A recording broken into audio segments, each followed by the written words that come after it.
সুন্দর মন কিন্তু আমাদের সকলেরই দরকার, আর এই সুন্দর মন বা হৃদয় একটা হার্ট, সেই হার্টকে যদি আমরা ভালোই না রাখি তাহলে সেটা হবে কোথা থেকে? বর্তমান দিনে দাঁড়িয়ে সেই হার্টকে ভালো রাখার জন্য মণিপাল হসপিটাল প্রেজেন্টস। তো আজ সোয়াভূমিতে কিন্তু একটা অ্যাওয়ারনেস প্রোগ্রামের আয়োজন করা হয়েছে, যেখানে heart related, heart attack, heart disease ইত্যাদি নিয়ে কিন্তু বিভিন্ন ধরনের এখানে আমরা বিপুল ধরনের আলোচনা সভা দেখতে পাবো। সেখানে বহু ডক্টররা কী সাজেশন দিচ্ছেন, বা এখন ইয়াং জেনারেশন থেকে শুরু করে বৃদ্ধ অবধি সকলেরই কিন্তু হার্ট ভালো রাখাটা খুব জরুরি। তার জন্যই কিন্তু অ্যাওয়ারনেস প্রোগ্রামের কিন্তু আয়োজন করা হয়েছে। এখানে বহু বিশেষজ্ঞদের আমরা পাবো, তারা কি অ্যাডভাইস দিচ্ছেন বা বর্তমান দিনে দাঁড়িয়ে গ্রহণযোগ্যতা, প্রয়োজনীয়তা ঠিক কতটা, তাই নিয়েই আজকের এই সভা। তো সুতরাং ব্রাইট টাইমের সাথে থাকতে ভুলবে না, দেখতে থাকুন ব্রাইট টাইম। এই মুহূর্তে আমরা একজন ডক্টরকে পেয়ে গেছি। আজ ভীষণ একটা গুরুত্বপূর্ণ টপিক নিয়ে আজ একত্র হওয়া হয়েছে। তো স্যারের কাছে আমার প্রশ্ন, স্যার, এখন তো রোগের কোনো রকম বাছবিচার নেই, সেটা এখন ইয়াং জেনারেশন থেকে শুরু করে একদম বৃদ্ধ বয়স অবধি। তো এই যে হঠাৎ করে যে হার্ট ডিজিজ কেউ অ্যাটাক হলো, সেটা বোঝার ব্যাপারটা কিভাবে আসতে পারে? প্রথমত আমাদের যেটা মনে রাখতে হবে সেটা হচ্ছে হার্ট অ্যাটাকের বা হার্ট ডিজিজের পার্টিকুলারলি কোনো বয়স নেই। And we should treat heart disease like an accident. যেমন গাড়ি চালালে আমাদের অ্যাক্সিডেন্ট হতে পারে, সেরকম হার্ট অ্যাটাক যে কোনো এজে হতে পারে। মানে তাতে ইট ডাজন্ট ম্যাটার যে তার কত বয়স, কত রিস্ক ফ্যাক্টর, সে স্মোক করে কিনা, ডায়াবেটিস আছে কিনা, হাইপার টেনশন আছে কিনা। These are definitely conventional risk factors, কিন্তু তাছাড়াও কিন্তু আমরা দেখি হার্ট অ্যাটাক হচ্ছে। It's just like a cardiovascular accident. তো সেক্ষেত্রে আমাদের যেটা করতে হবে, যে পেশেন্টগুলো যখন সিমটমসগুলো আমাদেরকে ভালো করে আইডেন্টিফাই করতে হবে। এই সিমটমসের মধ্যে পার্টিকুলারলি কী আসে? চেস্ট পেন, বুকে ব্যথা usually central part of the চেস্টে হয়। ডান হাতে যেতে পারে, বাঁ হাতে যেতে পারে, দুদিকেই যেতে পারে। সঙ্গে সোয়েটিং হতে পারে, হাঁটাচলা করলে চেস্ট পেনটা বাড়তে পারে। এগুলো খুব কমন সিমটমস অফ হচ্ছে গিয়ে চেস্ট পেন। এছাড়া কি হতে পারে? সঙ্গে শ্বাসকষ্ট থাকতে পারে, বুক ধড়ফড়ানি থাকতে পারে, চোখে অন্ধকার দেখতে পারে। These are the atypical symptoms, কিংবা এগুলোকে আমরা অ্যানজাইনা ইকুইভ্যালেন্টস বলি, মানে চেস্ট পেনের ইকুইভ্যালেন্টস। তো এইগুলো যখন একটা পেশেন্টের থাকবে, তার যদি কনভেনশনাল রিস্ক ফ্যাক্টরস থাকে, কিছুদিন ধরে হয়তো হচ্ছে, তাহলে ইমিডিয়েটলি আমাদের একটা নিয়ারেস্ট হসপিটালে গিয়ে একটা মিনিমাম একটা ইসিজি, ইকোকার্ডিওগ্রাফি আর লিপিড প্রোফাইল, এই পরীক্ষাগুলো করে ডাক্তারবাবুকে পরামর্শ নিতে হবে। কিন্তু চেস্ট পেন যদি খুব বুকে ব্যথা, যেটা মোটামুটি 20 মিনিটের বেশি যদি থাকে, তাহলে সেই পেশেন্টকে ইমিডিয়েটলি হসপিটাল এমার্জেন্সিতে গিয়ে একটা ইসিজি করে দেখতে হবে হার্ট অ্যাটাক হচ্ছে কি না। কারণ 90 মিনিটস টু 120 মিনিটসের মধ্যে যদি আমরা একটা হার্ট অ্যাটাকের আর্টারিকে খুলে দিতে পারি, তাহলে সেই পেশেন্ট কিন্তু ইমিডিয়েটলি নর্মাল লাইফে ফিরে যেতে পারে। স্যার, আমার আরেকটা কোশ্চেন, স্যারের কথা রেশ ধরেই যদি বলি, স্যার আপনি বললেন যে লিপিড প্রোফাইল, অনেকে লিপিড প্রোফাইল করে, তো সেক্ষেত্রে ওই পার্সেন্টেজ এলডিএলটা 173 অনেক সময় দেখতে পাওয়া যায়। তো সেক্ষেত্রে কি রিস্ক কি খুব বেশি দেখতে পাওয়া যায়? ইউজুয়ালি লিপিড প্রোফাইলে আমরা এলডিএল কোলেস্টেরলটাকে গুরুত্ব দিই। একটা জিনিস মাথায় রাখতে হবে যে আমাদের খাওয়া দাওয়া যেটা করি, তা থেকে কিন্তু আমাদের এলডিএলটা ম্যাক্সিমাম আমরা কন্ট্রোল 10 to 20%ই করতে পারি। বাকিটা কিন্তু অনেকটাই জেনেটিক আমরা পরিবার সূত্রে পেয়ে থাকি। তাহলে তার ক্ষেত্রে যদি কমাতে হয়, আমাদের কিন্তু ওষুধ খেতে হবে, এটা মাথায় প্রথমত ঢোকাতে হবে। সেকেন্ডলি, যদি কোনো পেশেন্টের ডায়াবেটিস থাকে, তাহলে তার এলডিএল কোলেস্টেরলটাকে আমরা খুব স্ট্রিক্টলি কন্ট্রোল করব। যদি কারোর স্ট্রোক বা হার্ট অ্যাটাক আগে হয়ে থাকে, তাহলে আমরা খুব স্ট্রিক্টলি সেটাকে কন্ট্রোল করব। আদারওয়াইজ মোটামুটি এলডিএল কোলেস্টেরল আমরা 130 to 140 অবধি রাখতে পারি। ডায়াবেটিস হলে আমাদের এলডিএল কোলেস্টেরলটা ইউজুয়ালি আমরা 70 নিচে রাখবো। হেলদি ইন্ডিভিজুয়ালের টার্গেট হওয়া উচিত কিন্তু লেস দ্যান 100। তার ওপরে থাকলে যদি অন্যান্য রিস্ক ফ্যাক্টর থাকে, তাহলে আমাকে ডাক্তারের পরামর্শ নিয়ে ওষুধ খাওয়া স্টার্ট করা উচিত। লাস্ট আরেকটা কোশ্চেন, যে আপনারা সকলেই শুনেছেন যে একটা মধুর কণ্ঠস্বর, আমরা গান শুনতে পেয়েছিলাম, সেই নিয়ে একটা কোশ্চেন স্যার। এই যে গানের মাধ্যমে হার্টকে ভালো রাখা বা মিউজিক থেরাপি, এটা কি কোনো গুরুত্বপূর্ণ ভূমিকা রাখে? একদম, কারণ হার্টের ক্ষেত্রে, মানে আমাদের হার্টের ক্ষেত্রে যা মেন ইম্পর্ট্যান্ট থিং হচ্ছে গিয়ে আজকালকার হার্ট ডিজিজের খুব ইম্পর্ট্যান্ট কারণ কিন্তু stress is the new age smoking almost. তো সেক্ষেত্রে স্ট্রেসটাকে কমানোর জন্য আমাদের অনেক রিল্যাক্সেশন টেকনিক, যেমন যোগা এটসেট্রায় করা হয়, তেমন music therapy is very relaxing, it's very beneficial to the heart. আর এটা করলে বা শুনলে মানুষ যদি এটার মধ্যে থাকে, তাহলে কিন্তু স্ট্রেসটা অনেকটা কমে, and that can lead to reduction in the cardiovascular diseases.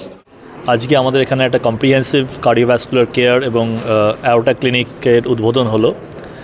দুটো ভাগে পুরো অনুষ্ঠানটা হলো। একটা হচ্ছে কম্প্রিহেন্সিভ কার্ডিওভাস্কুলার কেয়ার, তার মানে হচ্ছে যে হার্ট টিম আমাদের আছে, বিভিন্ন কার্ডিওলজিস্ট, আর্থোরাসিক সার্জন, ইন্টেন্সিভিস্ট, এই সব ডাক্তারবাবু একসাথে মিলে কিভাবে হার্টের বিভিন্ন রোগের বিভিন্ন রুগীর চিকিৎসা করে সেই নিয়ে আলোচনা হলো। দ্বিতীয়ত হার্টের যে মহাধমনী অ্যাওটা তার যে চিকিৎসা কিছু কিছু ক্ষেত্রে সার্জারির সাহায্যে, কিছু কিছু ক্ষেত্রে এন্ডোভ্যাসকুলার মানে ছোট ইনসিশন করে, ছোট ফুটো করে ক্যাথিটারের মাধ্যমে কীভাবে চিকিৎসা করা যায় সেই নিয়ে আলোচনা হলো। পুরো ব্যাপারটা বুঝতে হবে যে এই যে সব রোগের কথা আমরা বলি, সেটা হার্ট অ্যাটাক হোক, হার্ট ব্লক হোক, অ্যাঞ্জিওপ্লাস্টি চিকিৎসা বলে যাই বলা হয় না কেন, এগুলো আমরা সবসময় চাই যে যাতে না হয়। তাহলে সেটা যে না হওয়ার জন্য আগে যে প্রিভেন্টিভ স্টেপসগুলো নিতে হয় তার মধ্যে খুব ইম্পর্ট্যান্ট হচ্ছে ধরুন অ্যানুয়ালি একবার করে চেক আপ করা, কিছু কিছু রক্ত পরীক্ষা করা, ইসিজি করা, ইকো করা, যার মাধ্যমে আমরা অনেক কিছু বুঝতে পারি। পুরোটা হয়তো বুঝতে পারি না, কিন্তু অনেক কিছু বুঝতে পারি। তার থেকে এটুকু বোঝা যায় যে তার সেই মানুষের অন্য কোনো পরীক্ষা যেমন অ্যাঞ্জিওগ্রাফি করা উচিত কি উচিত নয়, কার্ডিয়াক সিটি বা কার্ডিয়াক এমআরআই করা উচিত কি উচিত নয়, এবং সেইগুলো করে তারপরে তার বাকি চিকিৎসা, তার ইন্টারভেনশনাল চিকিৎসাগুলো প্ল্যান করা হয়। কিন্তু সবথেকে ইম্পর্ট্যান্ট হচ্ছে একটা রেগুলার চেক আপের মধ্যে থাকা, কিছু কিছু ইনভেস্টিগেশন, কিছু কিছু ওষুধ নিয়মিত নেওয়া, যাতে কখনো হার্ট ব্লক বা হার্ট অ্যাটাক না হয়। নমস্কার, আমি ডক্টর অরিজিৎ ঘোষ। আমি মণিপাল ব্রডওয়ে হাসপাতালের cardiology head of the department. তো আজকে আমরা যেটা নিয়ে আমরা বলবো সেটা হচ্ছে গিয়ে হার্টের 4টে কার্ডিনাল সিমটম থাকে, যেগুলোর ওপর ভিত্তি করে হার্টের সব রোগগুলোর প্রাথমিক যে সিমটম তার মধ্যে একটা হচ্ছে শ্বাসকষ্ট, 2 নম্বর হচ্ছে প্যালপিটেশন বা বুক ধড়পড়, 3 নম্বর হচ্ছে অজ্ঞান হয়ে যাওয়া, আর 4 নম্বর হচ্ছে বুকে ব্যথা। বুকে ব্যথাটা আমরা সবাই জানি যে হাঁটতে চলতে গিয়ে বুকে যদি চাপ হয়, যদি বুকের মাঝখানটা যদি চেপে ধরে তাহলে পরে সেই ক্ষেত্রে আমরা ধরে নিই সেটা হার্টের থেকে হওয়ার সম্ভাবনা খুব বেশি। তো সেরকম কোনো যদি সমস্যা হয়, সাধারণত আমরা দেখি হার্টের অসুখের জন্য বা ধমনির ব্লকের জন্য এই ব্যথাগুলো হয়। এই ব্যথাগুলো যদি হাঁটতে চলতে গেলে হয় এবং দাঁড়ালে যদি ঠিক হয়ে যায়, বিশেষ করে 3 থেকে 5 মিনিটের মধ্যে, তাহলে পরে এটা খুব ধরে নেওয়া হয় যে কার্ডিওর তরফ থেকে খুব ক্যারেক্টারিস্টিক।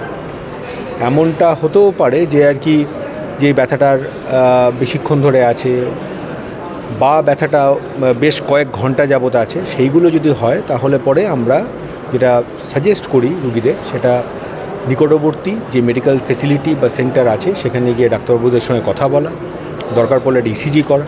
কারণ আমরা প্রায়শই দেখি যে এই সমস্যাগুলো অনেক ক্ষেত্রে গ্যাস অম্বল বলে ভুল হয়।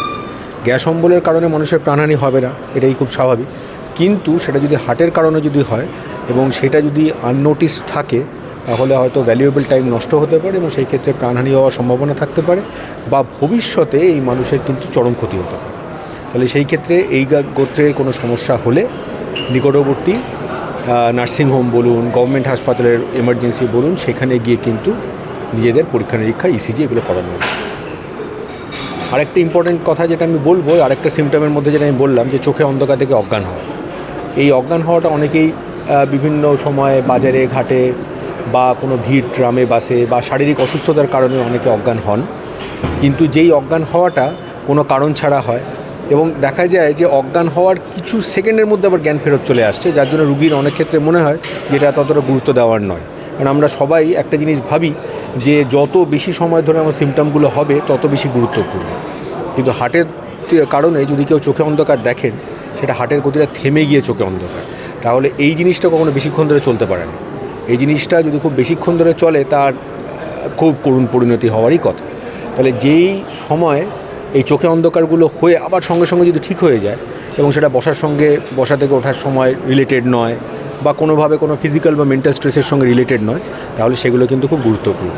হঠাৎ করে মাথা ঘুরে যাওয়া, হঠাৎ করে মাথায় ঝিমঝিম করে ওঠা, হঠাৎ করে একটা কালো পর্দা চোখের ওপর এসে পড়া, সঙ্গে সঙ্গে ঠিক হয়ে যাওয়া, কোনো কারণ ছাড়াই হওয়া এবং খুব অল্প সময়ের মধ্যে সঙ্গে সঙ্গে ঠিক হয়ে যাওয়া। এই সময় মানুষটি যদি পড়েও যায়, হয়তো পড়ে গিয়ে ইনিশিয়াল রিয়াকশানটা তার যেটা হয় যে আমি পড়ে গেলাম কী করে, বা তোরা আমাকে নিয়ে বা তোমরা আমাকে নিয়ে এত ব্যস্ত হচ্ছে কেন, আমার কী হয়েছে, কিছুই তো হয়নি, সঙ্গে সঙ্গে জ্ঞান ফেরত এসে নর্মাল হয়ে যাওয়া। এই জিনিসটা কিন্তু হার্টের তরফের খুব ইম্পর্ট্যান্ট একটা সিমটম এবং এই জাতীয় সিমটম হলে আপনার কার্ডিওলজিস্টের সঙ্গে কথা বলুন, হয়তো আপনার পেসমেকারের প্রয়োজন হলেও হতে পারে। এক্স্যাক্টলি, তো সেই জন্যই আমি বললাম যে কোনো রকম ফিজিক্যাল মেন্টাল স্ট্রেস বা কোনো শারীরিক অসুবিধা ছাড়া বা কোনো ভিড় গরম ঘাম যেখানে প্রেশার কমে যাওয়ার কারণ থাকতে পারে সেইগুলো ছাড়া বসা থেকে ওঠার সময়, ভেরি ভ্যালিড কোয়েশ্চেন, যে বসা থেকে ওঠার সময় যদি এই ঘটনাটা বারে বারে ঘটে তাহলে আমাদের মনে হয় যে এটা প্রেশার কমে যাওয়ার জন্য হচ্ছে। কিন্তু ওয়াইল মেনটেনিং আ স্টেডি পশ্চার, একই রকমভাবে বসে থাকা, একই রকমভাবে শুয়ে থাকা, স্পেশালি শুয়ে থেকে যদি কেউ চোখে অন্ধকার দেখে, বা একই রকমভাবে দাঁড়িয়ে থাকা, বাড়ির মধ্যে কোনো কারণ ছাড়া যদি হঠাৎ করে ব্ল্যাকআউট হয়, কেউ মনে হলো একটা পেছন থেকে ধাক্কা দিয়ে দিল, তাহলে এগুলো কিন্তু হার্টের তরফ থেকে ভাবা উচিত। কম সময়ে কয়েক সেকেন্ড খুব অল্প সময়ের জন্য হচ্ছে বলে নেগলেক্ট করাটা একদমই ঠিক নয়, বরং আদার ওয়ে রাউন্ড এগুলোকে আরও বেশি গুরুত্ব দেওয়া উচিত। আর প্যালপিটেশনের সবচেয়ে কমন কজ আমরা যেটা বলি, প্যালপিটেশনের সবচেয়ে কমন কজ হচ্ছে অ্যাংজাইটি রিলেটেড প্যালপিটেশন, যেটা অল্প বয়স্ক মানুষদের স্পেশালি মেয়েদের খুব কমন, যে আর কি অ্যাংজাইটির জন্য প্যালপিটেশনের বেশিরভাগ কারণেই আর কি কিন্তু খুব একটা গুরুত্ব আমরা দিই না। যদি আমরা বলি যে কোনো প্যালপিটেশন যদি আস্তে আস্তে শুরু হয়, যদি আস্তে আস্তে থামে, তাহলে সেটা নিয়ে চিন্তার কিছু নেই। হঠাৎ করে শুরু হয়ে হঠাৎ করে থেমে গেল, এই প্যালপিটেশনগুলো খুব খারাপ।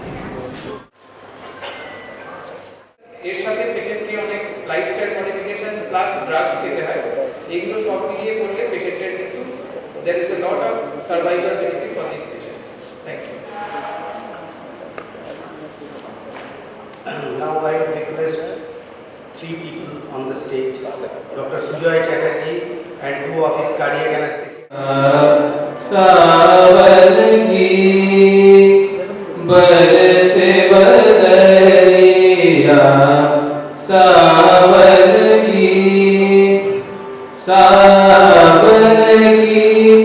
मन भावन की, सावन की मन भावन की, बरसे बदरिया,